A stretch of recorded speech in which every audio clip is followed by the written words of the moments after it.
Bueno, amigos, buenas tardes, bienvenidos a todos. Esta iniciativa de realizar seminarios con las diferentes temáticas desarrolladas por integrantes del Instituto Argentino de Oceanografía, investigadores, becarios, personal de apoyo, tiene por finalidad hacer divulgación de la ciencia, dar a conocer a la población en general los avances en el conocimiento científico de una forma sencilla. A esta iniciativa le debemos dar las gracias a Jorge de Bustamante, mentor de esta idea, y el grupo de personas que hizo que esto fuera posible. Celeste López Abate, Walter Melo, Gustavo Verde y quien les habla, Sandra Boté. En esta primera disertación nos acompaña la doctora investigadora Sofía Duto. Sofía es bióloga, egresada de la Universidad Nacional de Córdoba en 2016, ingresó como becaria en el IADO en el año 2008, obtuvo el título de doctora en biología en la Universidad Nacional del Sur en el año 2013 y es investigadora asistente de CONICET desde el 2015. Tuvo beca DAAD Alemania en el 2009 y estadías en Alemania y la Antártida en el 2010. Como parte de su trayectoria académica, ha participado en diversos eventos nacionales de divulgación científica, en 11 proyectos de investigación, en 36 congresos durante los últimos 10 años, y es coautora de 23 publicaciones en revistas internacionales. Desarrolla la línea de investigación Biodiversidad, Patrones Espaciotemporales y Roles Ecológicos del Zooplancton Gelatinoso. Hoy nos va a dar una pequeña charla denominada Ciencia bajo el mar, lo que nos cuentan las medusas. La idea, bueno, para comenzar es pedirles a todos que silencien sus micrófonos. Yo voy a actuar un poco como moderadora y voy a dejar abierto el chat. La idea es que este seminario sea de manera interactiva con todos los presentes. Eso significa que si quieren hacer preguntas mientras Sofi va charlando, se pueden hacer. Para eso lo que les pedimos es que en el chat pongan la palabra pregunta. Yo voy a ir controlando y le voy a avisar a Sofía como para que responda algún interés que ustedes tengan. Bueno, Sofi, te dejamos para que empieces con esta charla. Bueno, Sandra, muchísimas gracias por la presentación y me sumo a los agradecimientos para el personal del instituto que hacen posible esto. Yo quiero empezar a introducirlos en el tema, primero mostrándoles un video que me lo hizo llegar Maximiliano García, que él estuvo en la Antártida en varias oportunidades, y es un video justamente de Caleta Potter, de la campaña de 2011, y fue grabado por los buzos del ejército argentino. Es un pequeño fragmento del video. Qué mejor que sumergirnos en el mundo de las medusas, buceando un poco. Las medusas son animales sumamente adaptables, muy flexibles, están compuestos por un gran contenido de agua, más del 90%, 95% de su cuerpo es agua. Pueden vivir en ambientes totalmente dispares, en todos los mares del mundo. Se han detectado medusas. Desde climas muy fríos, como acá lo estamos viendo, está pegando con su umbrella contra el hielo antártico, y estas aguas deben tener una temperatura de entre 1 y 2 grados bajo cero. Y también encontramos medusas en ambientes cálidos, en el Caribe, o sea que están dispersos en todo el mundo. Son muy, muy flexibles. Vienen estando en los mares desde hace por lo menos 500 millones de años con este mismo diseño, por lo tanto son sumamente exitosas con esta anatomía.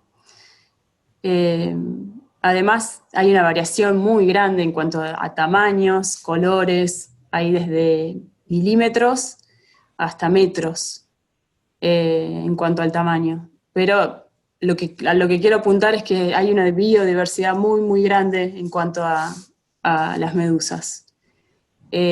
Son animales que pueden causar distintos efectos en los ecosistemas y por eso son muy importantes. Y bueno, en ese sentido es ahí donde los quiero introducir.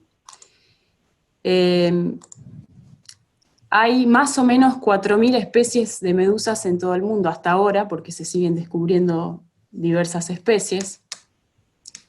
Son 3 tipos de medusas, los tipos de medusa de vida libre son 3 tipos.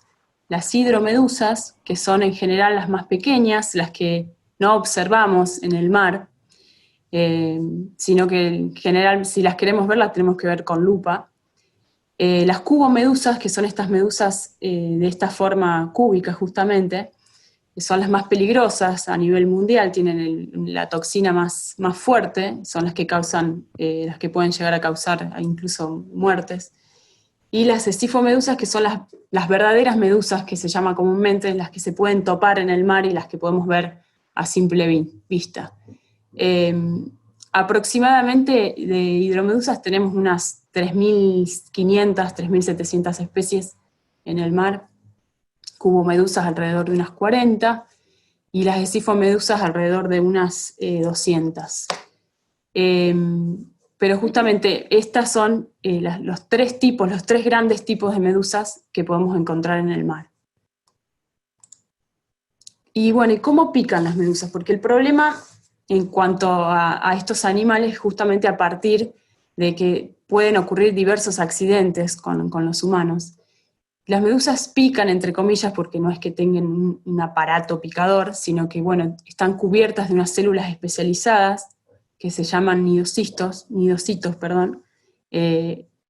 y nematocistos es la organela que está implicada en este tipo de célula, que inyecta la toxina una vez que detecta hay un cambio ya sea de presión o un cambio químico y impulsa este tipo de organelas que se clavan en el tejido del animal. Y la toxina generalmente es variable, ¿no? Porque hay una diversidad tan grande también de toxinas que bueno, pueden causar diversos problemas, pero ¿qué pasa? ¿Cuál es la función? La función es defensiva y de alimentación. En el caso de que cuando pican a los humanos y hay un problema, y hay un efecto negativo sobre el humano, en realidad es un accidente, ¿no? No nos ven como presas.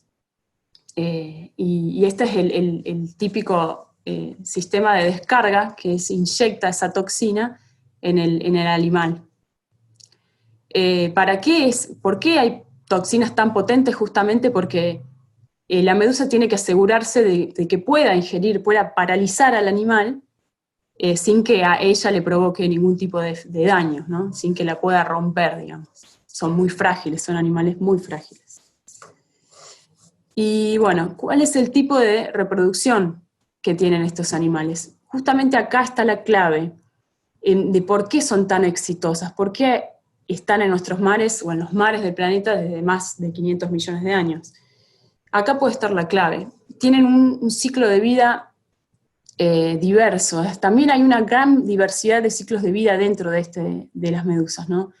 En principio, quiero remarcar acá que hay dos tipos de fase, una fase de pólipo y una fase de vida libre, que es la medusa en sí misma.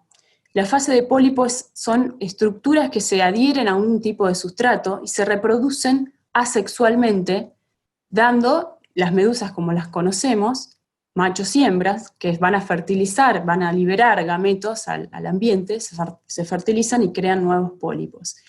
Este tipo de pólipo, esta estructura denominada pólipo o hidroide, que se fija en un sustrato, es el que potencialmente puede permanecer mucho tiempo. Incluso se podría pensar, bueno, entonces, ¿cuánto tiempo? Bueno, justamente acá está el éxito, que pueden incluso quedar como, digamos, pequeños como botones de resistencia, esperando por una variación en el ambiente, un clima variable, para que puedan explotar demográficamente y empezar a reproducirse.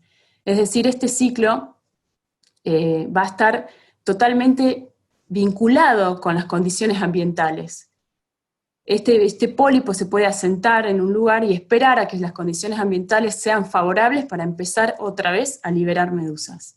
Y es ahí, en esa liberación en esa explosión demográfica, o sea, el pólipo empieza a activarse y a liberar medusas, donde se pueden producir estos famosos blooms, o estas masas, esos encuentros masivos que de vez en cuando se ven en los mares, ¿no? Y acá, en este esquema de Agustín Schiariti, que es la persona con la que trabajo mano a mano también, por suerte, que está en el INIDEP, junto con Gabriel Genzano también, que en Nájera. Bueno, con ellos estamos siempre en colaboración. Y acá les quiero mostrar la gran diversidad de ciclos de vida que tienen este tipo de animales. Es decir, no solo a través de un pólipo que va a producir medusas, sino a través de una estrobilación, sino de un pólipo que estrovila. Cada una de las especies o cada una de los grupos de medusas tiene particularmente un tipo de reproducción que se puede generalizar en algo así, pero que, insisto, hay mucha variabilidad, mucha diversidad en los ciclos. Entonces esto las hace sumamente exitosas, ¿no? Bueno, eso es lo que quiero que vean. Además quiero contarles también que hay especies, hay una particularmente estudiada que puede revertir el ciclo y volver a estado de pólipo, habiendo ya, siendo un adulto, siendo una medusa adulta, sexualmente madura, puede revertir el ciclo y quedarse en estado de pólipo. O sea que, y la cantidad de cosas seguramente que todavía nos falta descubrir. Insisto en que justamente acá puede estar la clave para pensar de por qué son animales que hace 500 millones de años que están en el mar y siguen siendo exitosas al día de hoy. Pero, ¿qué pasa? ¿Por qué nos encontramos hoy en día hablando de medusas? ¿Por qué justamente estamos viendo en los medios unas diversas noticias sobre explosiones de medusas en un montón de lugares del mundo, en costas del mundo, incluso en lugares de mares abiertos? Hay una percepción, hay un incremento de la percepción de la población humana sobre la existencia, la ocurrencia masiva de estas especies. Y acá podemos observar distintos encabezados de diario de distintas partes del mundo, donde se indica que justamente esta es una tendencia actual. Ahora, desde la parte científica podemos hablar de que hay realmente un aumento en la ocurrencia de estas especies. Eso está en discusión, posiblemente sí lo haya, pero nos falta una línea de base para poder entender claramente que esto ha ido en aumento. Lo que sí claramente ha ido en aumento es esto, la manifestación mediática de que hay cada vez más blooms de medusas, de diversas especies de medusas en distintas partes del mundo. Y esto sí es un patrón que se repite en distintas regiones de todo el planeta. Bueno, incluso estas preguntas que se hacen, ¿no? Realmente hay una crisis global en cuanto a pesquerías, en cuanto a el aumento de este tipo de animales. Van a tomar los océanos, o sea, diversos tipos de cuestiones que se publican en los medios en relación a este tipo de animales. Incluso, a ver si engancha, quería mostrarles no solo con una imagen fija, sino con que puedan observarlo a nivel en un video, ¿no? Que es mucho más, visualmente más impactante, para que podamos entender qué es un bloom. No son unos pocos animales dando vueltas, sino es una masa de medusas. Imagínense todas las interferencias con nosotros cuando esto ocurre. Y cómo pueden moldear un ecosistema entero, ¿no? Realmente es una masa, son muchísimos animales en un mismo lugar coincidiendo justamente con nosotros. Esto es en Australia. Entonces, para verlo justamente que nos da otra dimensión de este suceso. Que esto se repite en todos lados, ¿no? No es algo único de Australia. Y en relación a la publicación con los medios, a esta tendencia, a esta percepción del aumento de este tipo de animales, vemos esto, ¿no? Hoy en día, o sea, más tapabocas que medusas. Miren ustedes la comparación, justamente, como diciendo, bueno, hay algo que le ganó a las medusas y bueno, lamentablemente, tristemente, está hablando de los barbijos que hoy en día usamos. Y también las medusas se han metido en nuestra vida cotidiana, cosa que era, para mí, era 20 años atrás. Yo no nací viendo medusas en los dibujitos ni en la ropa. Hoy en día hay dibujos animados sobre medusas, ropa sobre medusas, decoración sobre medusas. De hecho, el último regalo que recibió mi hijo fue un rompecabezas de una medusa. O sea, están entre nosotros y nosotros hemos incorporado eso a nuestro acervo cultural, social, cotidiano, nuestro día a día. No es algo raro, a eso voy. Al contrario, es un animal más que hemos incorporado a nuestra vida diaria.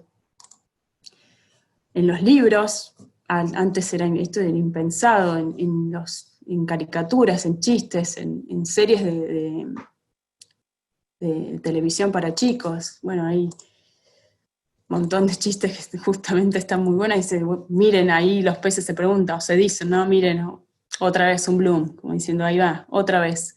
Y sí, es como esa normalidad de ahora, ¿no? Bueno, y distintos problemas que se presentan con las medusas y nosotros, o las medusas y otros animales. Pero como algo cotidiano, a eso voy, a eso quiero hacer hincapié. Y bueno, frente a estos blooms, frente a esta tendencia en aumento de estos animales, ¿cuáles son los beneficios? ¿Hay beneficios? Claro que los hay.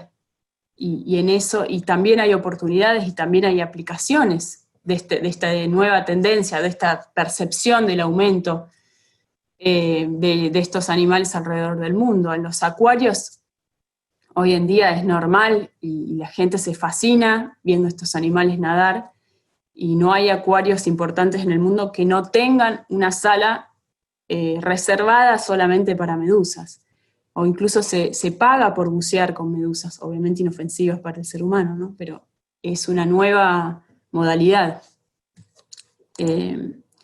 Y además hay beneficios y aplicaciones a nivel biomédico, bueno, por ejemplo, en el caso de Aquaria, es una medusa en donde se extrajo una proteína, la proteína verde fluorescente, que se usa con mucho éxito para marcar diversos caminos moleculares y celulares y poder entender procesos en cáncer, en Alzheimer, en distintos tipos de enfermedades o distintos tipos de procesos biológicos. O sea, incluso los investigadores de los que descubrieron esta proteína ganaron el premio Nobel en 2008.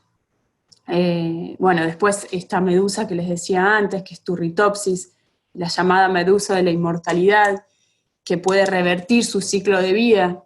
Entonces se está estudiando para ver cómo eso podría ayudar a entender a enfermedades degenerativas.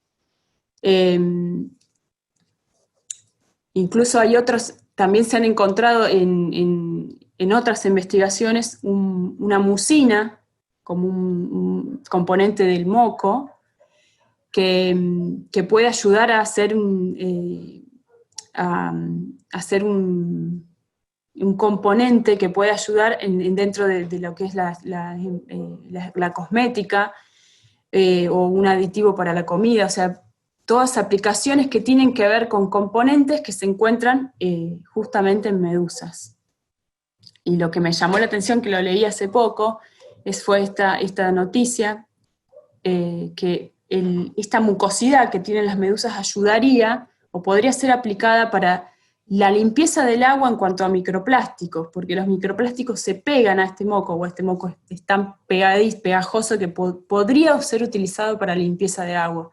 Imagínense con ese potencial, con el problema actual que significa la cantidad de plástico que se tira al mar, ¿no? Y que todo eso se convierte en microplásticos. Pero bueno, hay muchos beneficios y estamos siendo conscientes de eso. Y además cada día se pueden llegar si se investiga, se pueden llegar a encontrar nuevas aplicaciones a esta tendencia actual. Pero claro, también no solo hay beneficios y aplicaciones positivas, también obviamente lo que decíamos antes, hay interferencias con el ser humano que no son positivas, son negativas, hay impactos negativos en el humano y en las actividades que él desarrolla, que desarrollamos a partir de este incremento, por ejemplo, en las costas de distintos, bueno, acá cerca nomás tenemos el caso de Olindias, que es una medusa que pica muy fuerte, pero tenemos justamente este tipo de problemas, donde hay medusas, y sobre todo en donde hay medusas que pican, no puede haber turistas, o sea, y encima estos animales les gusta el calor, entonces justamente hay una coincidencia espacio-temporal con el hombre, con nosotros, con los turistas, y bueno, ahí surge el problema. Y otros problemas también, como que bueno, donde no solamente adentro del mar puede haber un varamiento muy grande de medusas y eso te va a arruinar una playa entera, se necesita un guardavidas todo el tiempo, justamente en épocas de llegada de medusas, sobre todo, vuelvo a insistir, con las medusas que tienen una toxina que puede afectar al humano. Y se han también detectados en diversos lugares del mundo que cuando hay blooms o hay estas agregaciones masivas, pueden tapar los sistemas de refrigeración de las centrales eléctricas, parando una planta completa. Y esto ha sido detectado en distintas partes del mundo, como un patrón, ¿no? Que se va, como un impacto negativo más que se produce. Esto nada, es para poder hablar un poco de todo, tanto de los beneficios como de la parte negativa, que es por ahí la que más conocemos, pero también hay otras cosas que desconocemos que son positivos, son impactos positivos, como todo. Y acá surge una necesidad muy grande, que es mantener o impulsar, de alguna manera, la ciencia ciudadana, que es decir, ¿qué puede aportar cada ciudadano a esto, al conocimiento de esta tendencia, a realmente confirmar si esto es verdad? Es decir, si el aumento a nivel global de las medusas es cierto, si están más cómodas con esta actualidad, es decir, en los mares estamos frente a un cambio general, hace rato que lo venimos, somos parte de ese cambio, donde los mares se están calentando, acidificando, donde estamos echando nutrientes a través de los ríos, los estamos echando al mar. Bueno, todo este combo del cual somos parte, no solo estamos dentro de un ciclo, posiblemente estemos dentro de un ciclo natural, un ciclo geológico natural, sino que también estamos influenciando a esta escala, a nuestra escala, los mares, y pareciera que este tipo de animales están cómodos con este cambio, por eso posiblemente sean varias de estas las causas por las cuales observamos o sentimos que hay un aumento de este tipo de animales alrededor del mundo. Y acá también es donde quiero ponderar que la investigación, sin el apoyo, sin la participación del ciudadano, del turista, de todos, pierde la posibilidad de ser global. Esto es muy valioso, que se participe, que incluso hay un montón de sitios alrededor en diversos países donde impulsan a las personas a que participen, a que si ven determinada especie avisen, o si son testigos de un bloom, de no importa qué especie, sino que pueden subir una foto o un video, lo hagan.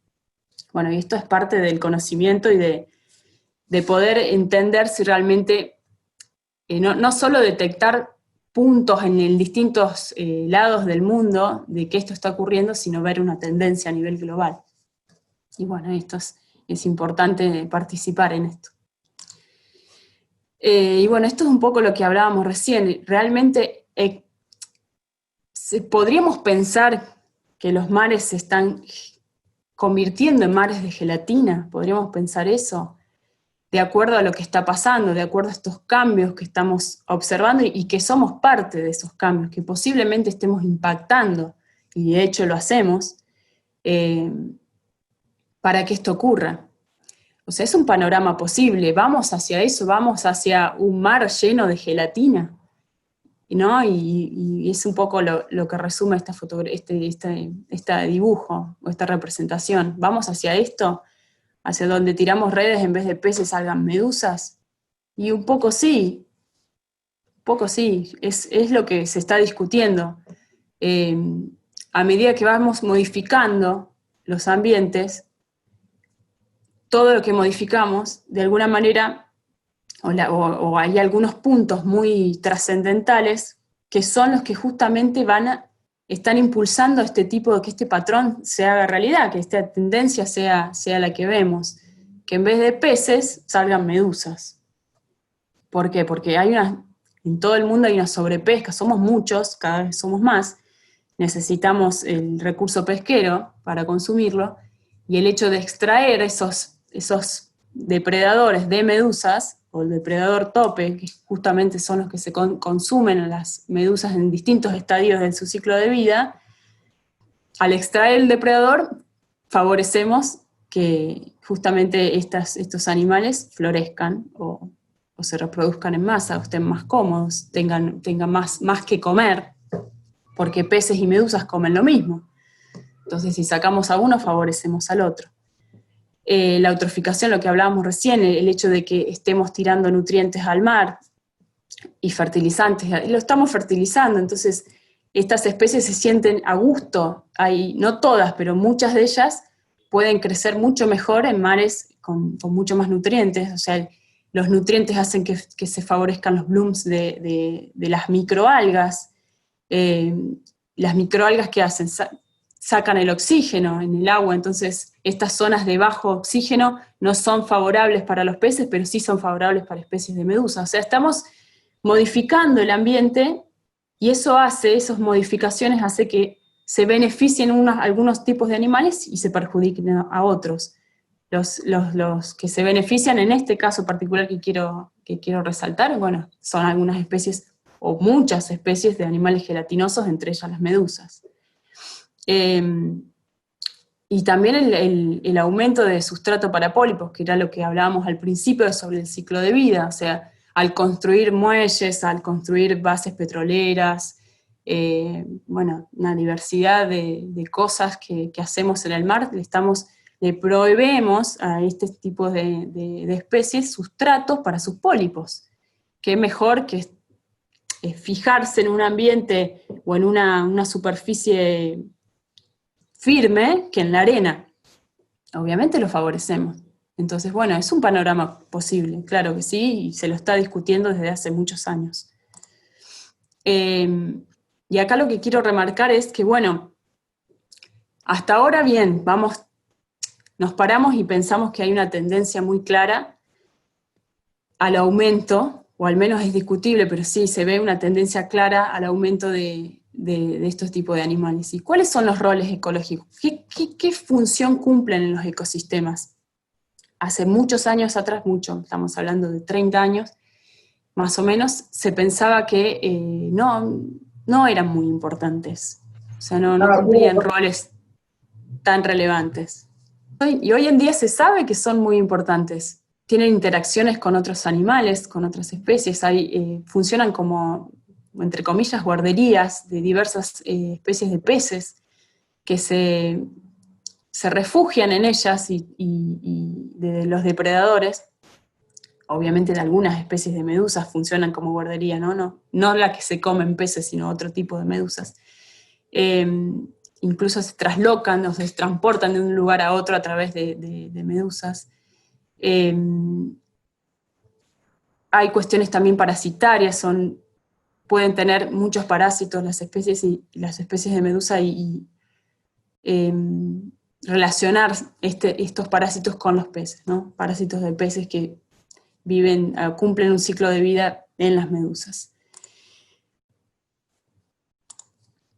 Y acá está en uno de los roles más importantes, y por ahí fue el que más se pondera, es el que más se pondera en los últimos años, que es el rol que cumplen las medusas en las cadenas tróficas. Se pensaba que era un final de cadena, es decir, que no eran importantes, que terminaba, la medusa crecía, bueno, sí, comía, pero moría, iba al fondo, nadie se la comía, no tenía ninguna participación en el flujo de energía y materia dentro de o una participación muy, muy pobre dentro de las cadenas tróficas marinas. Y hoy se sabe que no es así, que son comidas por muchos animales. Bueno, acá se puede ver aves, tortugas y peces. Hay muchísimos, cientos especies de peces que consumen medusas ocasionalmente o exclusivamente. Entonces sí tienen un rol importante, sí forman parte de la cadena trófica de los ecosistemas marinos y de una manera muy relevante. Nosotros somos un consumidor de medusas, bueno, nosotros hablando en general, no los argentinos no, por ahora, pero sí hay, como por ejemplo, hay, no sé, más de 15 países en el mundo que tienen empresas pesqueras dedicadas exclusivamente a las medusas. Por lo menos debe haber unos 15 países en el mundo, y todos los consumidores de medusas se concentran en el sudeste asiático, y más o menos se pescan unas 500.000 toneladas por año de medusas para mantener este mercado. O sea, nosotros estamos dentro de esta cadena trófica. Imagínense la importancia que tienen entonces. Y otro de los roles importantes ecológicos es el llamado la cascada de la gelatina, que es decir, imagínense en estas masas que se forman en el mar cuando mueren, caen al fondo, además de ser consumidas y a su vez ser depredadoras de peces.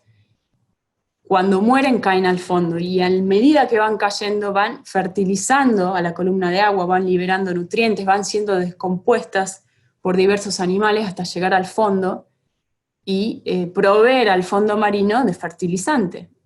Hay incluso investigaciones que indican o que señalan que hay ecosistemas que se mantienen casi exclusivamente, o una gran parte, gracias a estos aportes de nutrientes al fondo marino. O sea que no es lo mismo que si no están.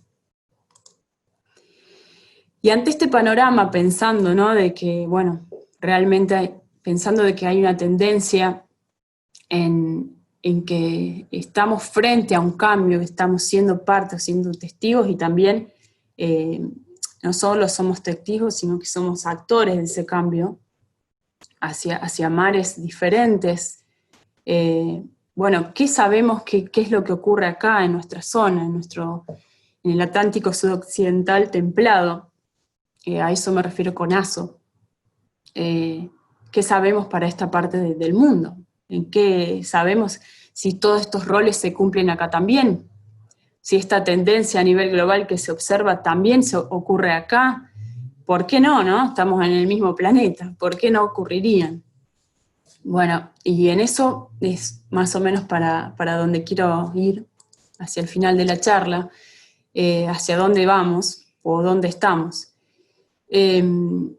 Por suerte, en los últimos años hemos podido, junto con diversos colegas, que quiero resaltar el aporte personalmente a Gabriel Genzano y a Agustín Schiariti y a Alejandro Puente Tapia y a toda la gente de la región, que con ellos estamos trabajando, hacia dónde vamos y dónde estamos parados. Bueno, uno de los mentores de esto fue Ernest Mianzán, pero también antes había estado Ramírez y Zamponi, dando los primeros pasos de medusas, ¿no?, en zooplancton gelatinoso. Bueno, sabemos que hay una diversidad interesante de medusas, de los dos tipos principales, que son hidromedusas y esifomedusas. Por lo menos hay alrededor de unas 330 especies de medusas de vida libre en esta parte del océano. siempre más o menos se cumple el mismo patrón, que las hidromedusas, esas pequeñas que casi que son imperceptibles para nosotros cuando nos metemos al mar, esas son las que más hay, y la de más cantidad de especies, la más diversa. Pero también hay de las otras, las verdaderas medusas, por lo menos debe haber, sí, entre unas 14, unas 15 sifomedusas, y una sola cubomedusa, una sola especie de cubomedusa hasta ahora registrada en la región. Y los roles ecológicos que cumplen son los mismos, es decir, a lo que voy es que hemos detectado diversos roles ecológicos relevantes en nuestra región, y es una región rica en cuanto a la diversidad de estos animales, rica por ser templada, es decir, siempre teniendo en cuenta eso, ¿no? Que en relación a otras zonas templadas del mundo. Bueno, los roles ecológicos que se han detectado en esta parte del planeta es justamente los mismos que veníamos hablando, no estamos exentos de eso. Hay un montón de especies de peces que consumen medusas, se pensaba que no, también en esta parte del planeta, y sí, hay por lo menos entre aproximadamente 30 y 40 especies de peces que consumen medusas. Entonces, es importante seguir evaluando, seguir investigando cuál es nuestro conocimiento en cuanto a este tipo de animales, cuáles son los roles que cumplen, cómo impactan estos roles en nuestras pesquerías y en los ecosistemas marinos. Tenemos una plataforma extensísima, una de las más extensas del mundo, y bueno, no sé si decir pequeños pasos, sino son pasos importantes, pero bueno, hay que mantenerlos en una dirección. Por otro lado, hablando y pensando bueno, cómo hay blooms realmente detectables a lo largo de nuestra plataforma, y hablo de plataforma porque todavía lo que es mar más profundo, talud y todo eso, nos falta mucho para investigar, pero empecemos por lo menos por la plataforma. Y sí, se han detectado diversos momentos a lo largo de una serie de tiempo de más de 30 años, donde sí fueron detectados blooms o ocurrencias masivas de algunas especies de medusas. Este trabajo en particular es sobre hidromedusas, se acuerdan, las más pequeñas, pero también se han detectado blooms o ocurrencias masivas de las especies más grandes.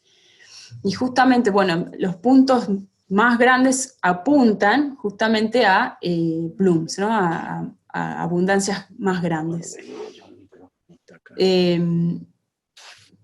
Perdón, Sandra, ¿hay alguna pregunta?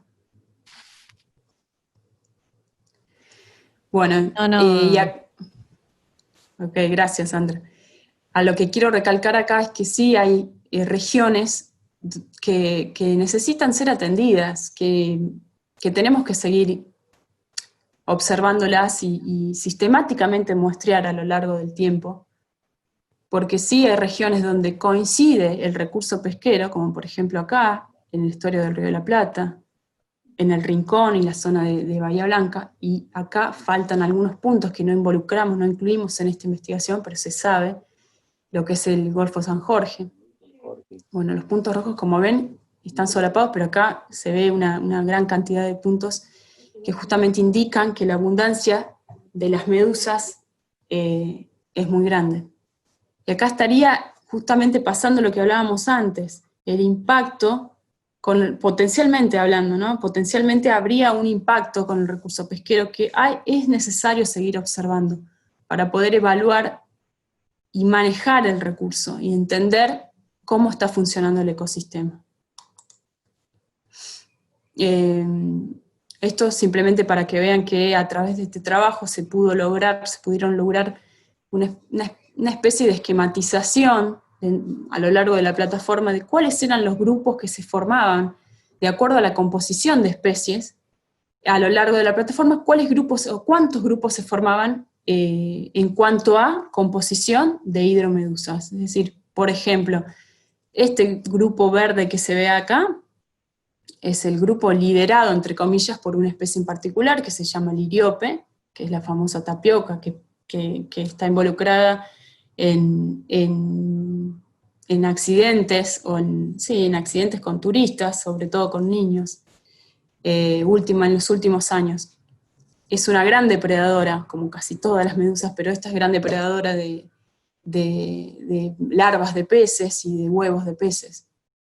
Entonces hemos podido detectar cuáles son los grupos a lo largo de la plataforma donde domina una determinada especie. El factor común, por ejemplo, del grupo que se ve en verde es Liriope, y así con diversos, con los otros colores, ¿no? Donde no importa el nombre de la especie, lo que quiero que vean es que se puede ordenar un poco la información a lo largo de la plataforma y ver que hay determinados grupos, en este caso 10 grupos, que podemos identificar con una composición de hidromedusas determinada, para poder entender, bueno, quién domina ahí o quién está, quiénes son las que están ahí. Generalmente todo esto es en el periodo cálido, ¿no? Que es el periodo donde más abundan las medusas. No quiere decir que en invierno no haya, sino que hay menos. Sofi. Sí. Creo que es una pregunta. ¿Ya se pudo identificar la causa de la desaparición de las olindias de la costa? Bueno, eso lo voy a hablar un poquito más en un ratito. No es que eso es re complejo, es muy complejo identificar la causa, y no me gusta hablar de desaparición. ¿Por qué? Porque en realidad la medusa sigue estando, la especie como tal sigue estando, no es que ha desaparecido. Posiblemente estemos frente a un cambio en una escala de tiempo que no conocemos, posiblemente sea un cambio temporal, digamos, que no sea permanente, en cuanto a la reproducción de la especie, y que lo que está pasando a nivel regional sea momentáneo. ¿Me explico? Que la especie no es que desapareció, posiblemente esté bajo un ciclo de baja reproducción. Entonces encontremos pocas especies, pocos especímenes de olindias o de medusa de la cruz en la costa. Y además hay una asociación con esa posible baja reproducción, hay una asociación con un cambio a nivel climático. Entonces, esa especie está muy asociada con vientos.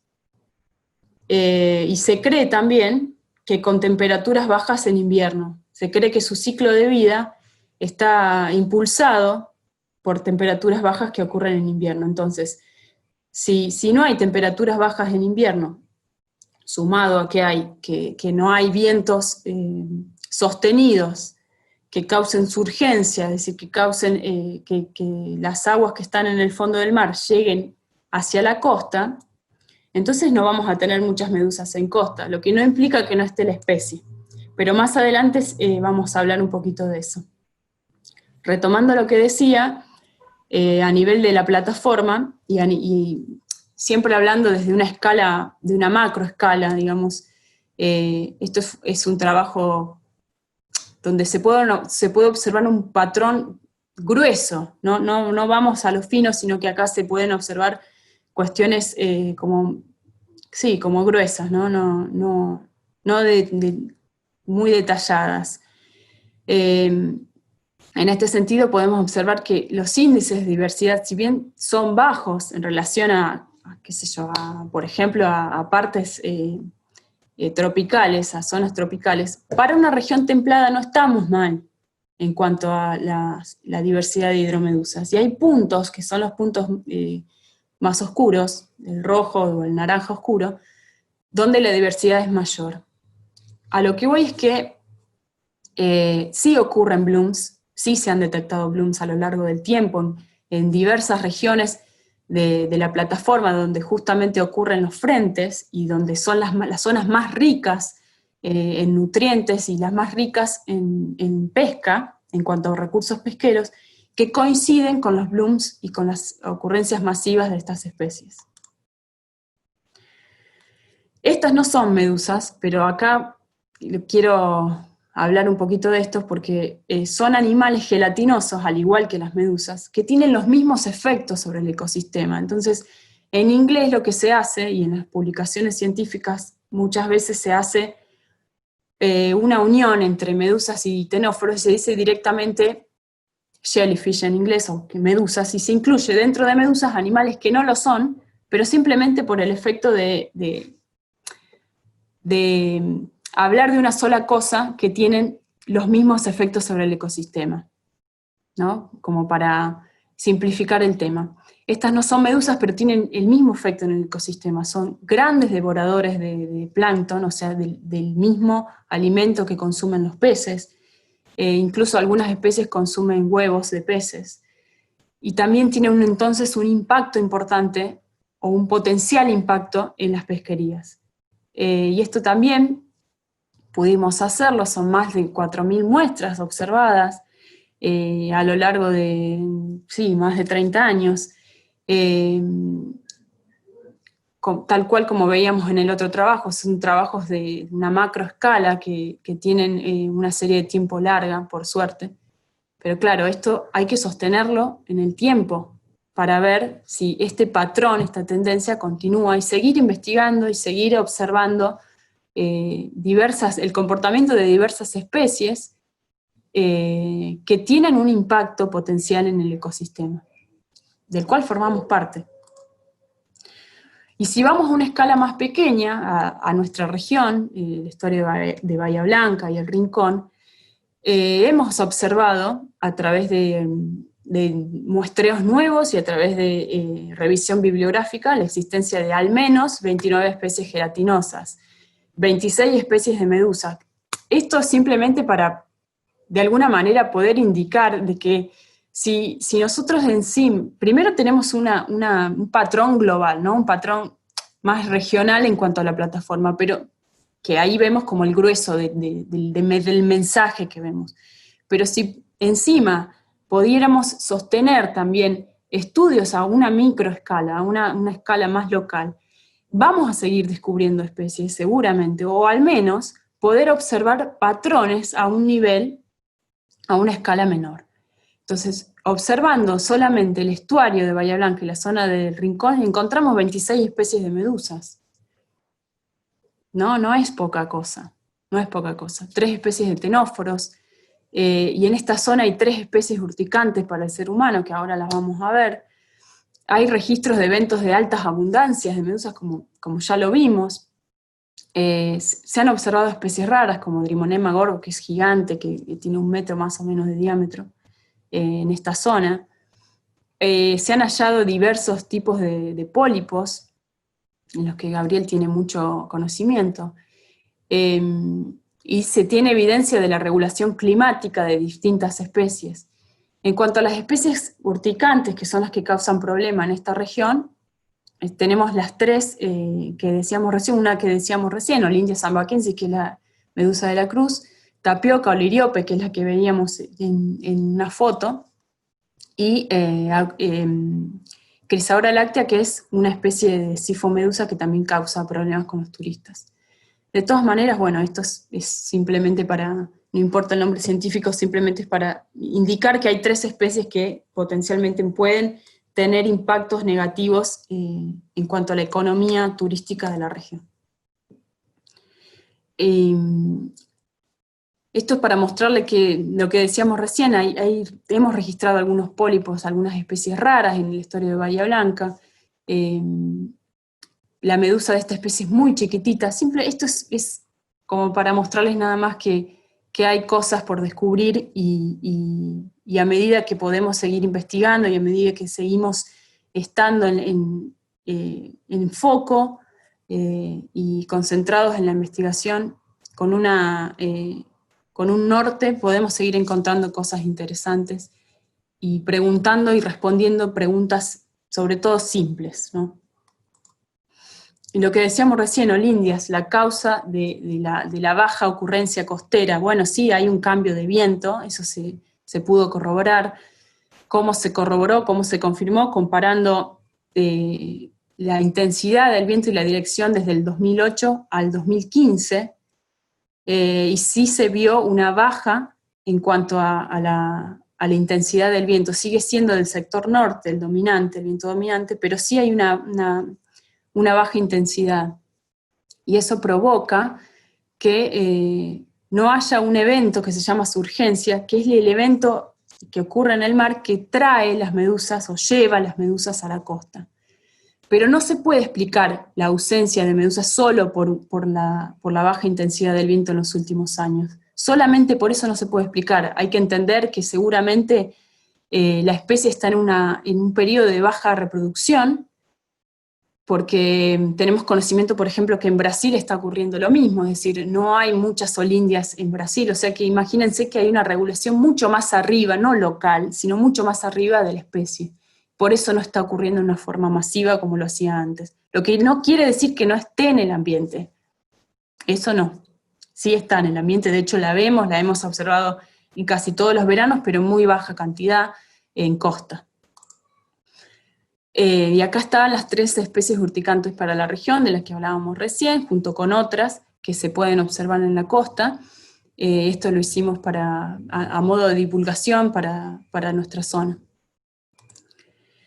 Entonces, bueno, para terminar, la idea de esta charla es introducirlos en este mundo de las medusas, del plancton gelatinoso, poder entender que ellas de alguna manera nos están mostrando hacia dónde vamos o dónde estamos parados, porque nos están mostrando el éxito de alguna manera que están teniendo. Las preguntas nos están mostrando, o de alguna manera a través de ellas nos podemos hacer diversas preguntas, si estamos volviendo hacia algún tipo de mar, como por ejemplo cuando los mares cámbricos o precámbricos, si estamos volviendo a ese tipo de mar, si hacia eso vamos, y cómo nos vamos a parar si hacia eso vamos.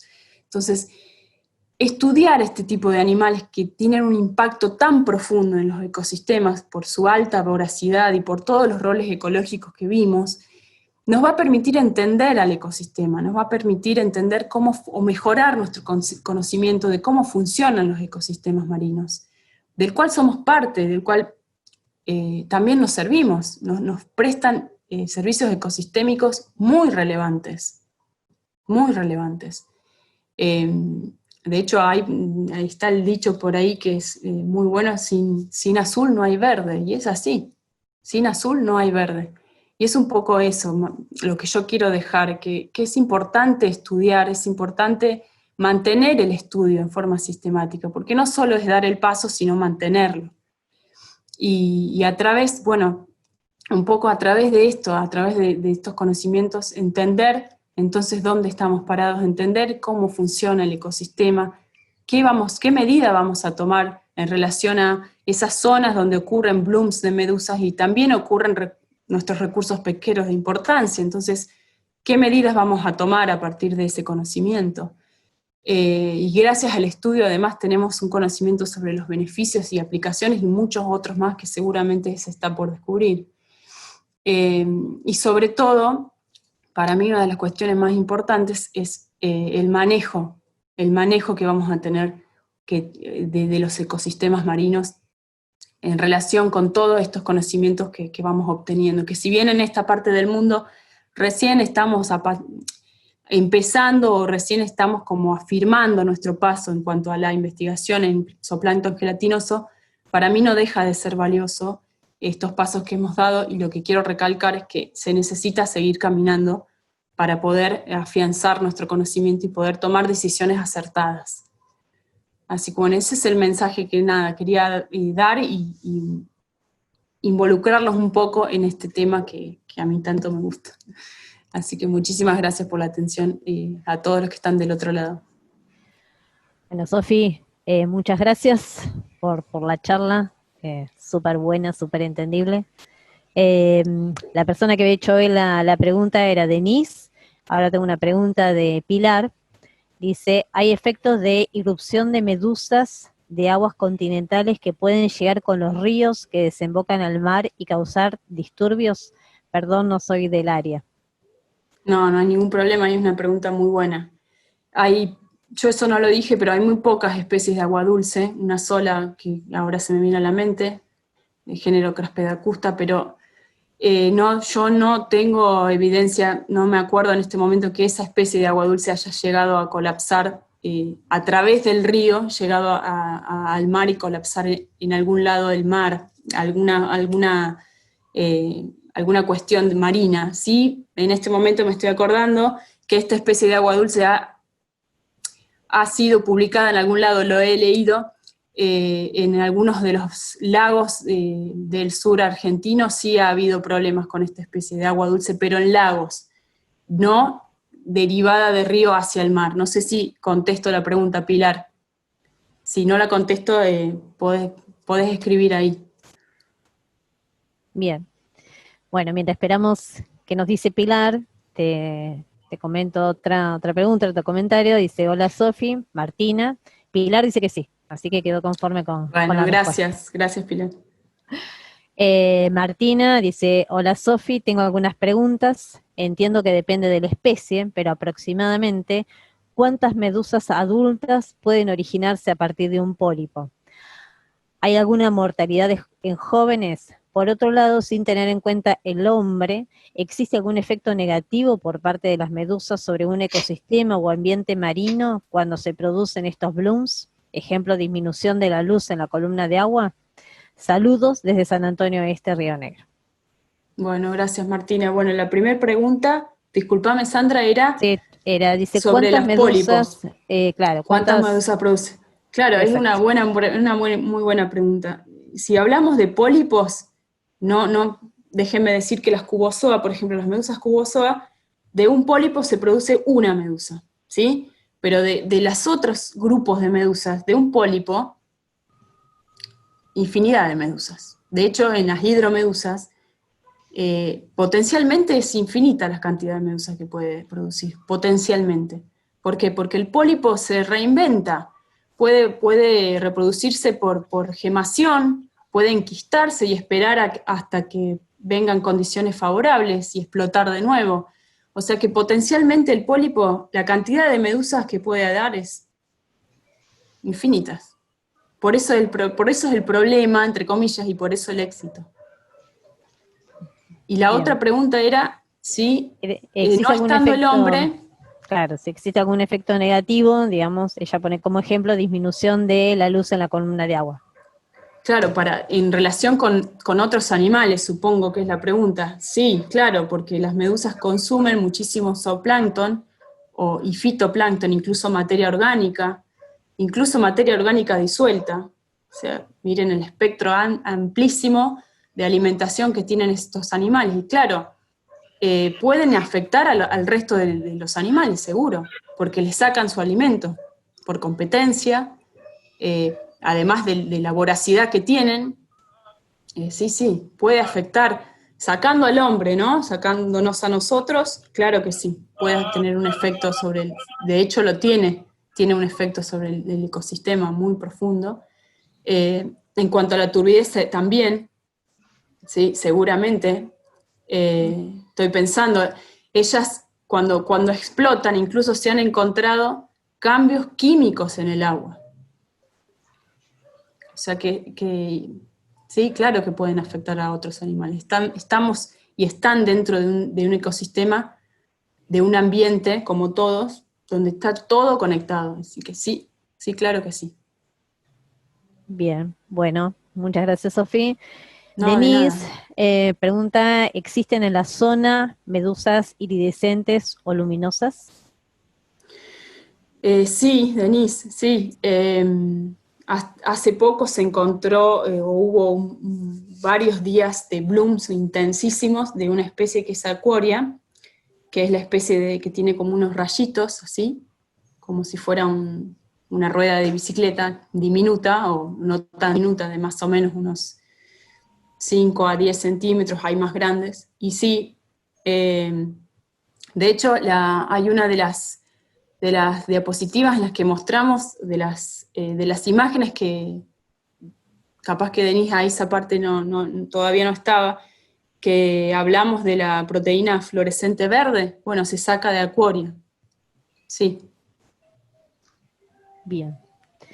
Bueno, Genzano Gabriel dice muy linda charla, muy clara, felicitaciones. Gracias, Analía Gabriel. Serra, Analía Serra pregunta, ¿hay medusas urticantes en la historia de Bahía Blanca o tuve suerte las veces que me he bañado? Tuviste suerte.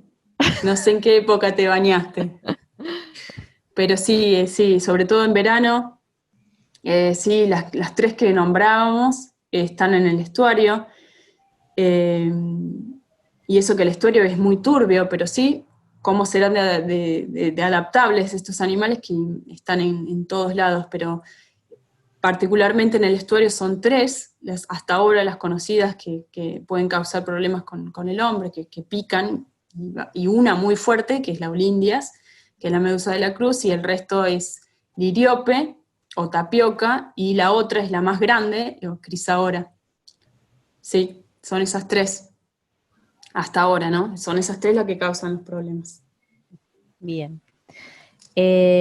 Sofi, bueno, algunos, no sé si están todos de acuerdo, si querés dejar de compartir la pantalla para que varios se vean en la Claro, pantalla sí. y vos ves a alguno de los que están haciendo preguntas. Eh, Vale de Agostino, excelente charla, gracias Sofi, también gracias a los organizadores de este espacio. Mónica Gómez, excelente charla. ¿Qué influencia tiene o ha tenido la existencia de especies urticantes en el estuario de Bahía Blanca sobre su aparición en las costas de Montermoso? ¿Qué influencia tiene el estuario? Sí, o sea, la existencia de especies urticantes en el estuario de Bahía Blanca sobre Montermoso. Bueno, en realidad el estuario tiene una influencia en cuanto a la exportación de nutrientes hacia las costas, y esto podría estar relacionado con la existencia de medusas también en la costa, pero yo no me animo a decir que, digamos, que exportaría medusas, porque para eso tenemos que saber dónde se están reproduciendo las medusas. Es tan amplio este lugar y es tan extenso. Yo no creo que las medusas tengan como una zona preferencial de reproducción o de asentamiento de pólipos que sea el estuario. Pueden estar en cualquier lado. Eh, las que tienen pólipo encuentran sustratos en toda la costa, y las que no tienen pólipo, por ejemplo, el liriope, que no tiene pólipo, el liriope es la tapioca, ¿no? La que causa este tipo de urticaria, sobre todo en niños, no tiene pólipo, y se cree, incluso se ha confirmado, que algunos adultos permanecen de una temporada a la siguiente refugiados en alguna, por ejemplo en la bahía San Borombón, por allá en algún lugar que no haya demasiadas corrientes muy fuertes, sino que las puedan resguardar para poder explotar o reproducirse en la temporada siguiente. Sí hay una influencia química, hay una influencia de nutrientes del estuario hacia las costas, pero no me atrevería a decir de que el estuario es un exportador de medusas. Las mismas medusas que vemos en el estuario las vemos en costa turística estoy hablando, ¿no? En Pehuenco, Claromencó, Monte. Y a veces pasa que vemos medusas en ese tipo de costas y no las vemos en el estuario. Entonces, es complejo, hay que ver también la circulación. De todas maneras, las medusas que están en esta región pueden estar también en el estuario y viceversa. No sé si contesto la pregunta. Estoy en una...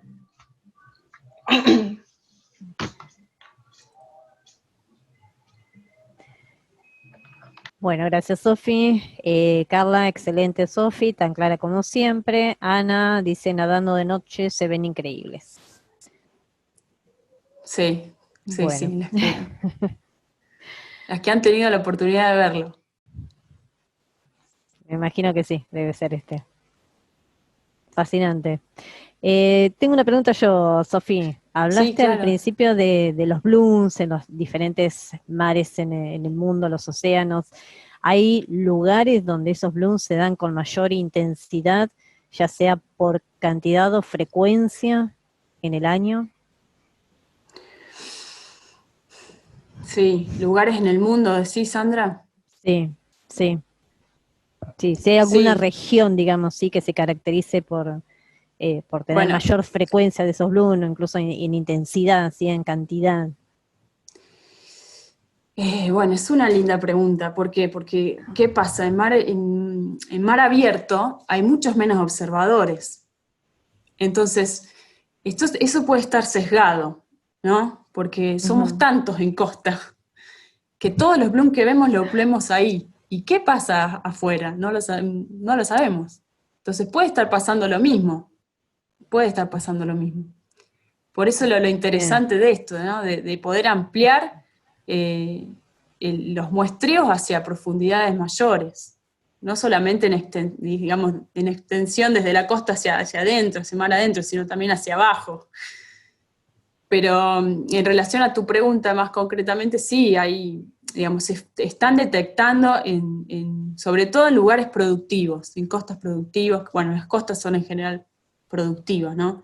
Ujú. Pero en estuarios, en bahías, se están detectando año a año, ¿sí? Ocurrencias masivas. En Australia, bueno, acá mismo en algunas zonas de Brasil, en el Mediterráneo, en Europa hay muchos puntos donde se están detectando, y también está muy sesgada la investigación hacia esos lugares, ¿no? O sea, que siempre hay que tener eso en mente, es muy relativo, porque hay lugares muy estudiados y hay lugares subestudiados, como por ejemplo Claro. nuestra plataforma y nuestro mar. Pero sí, es Bien. una pregunta para tenerla en cuenta y para pensar, tener el sesgo en la cabeza, ¿no? Decir, bueno, ojo que hay lugares que son inexplorados todavía. Claro. Bueno, gracias, Sofía. No, a ustedes. Eh, bueno, tengo muchas gracias de parte de Mónica por la respuesta. Franco, Duto, excelente como siempre, Sofi. Bueno, si él no me lo dice, estamos al horno.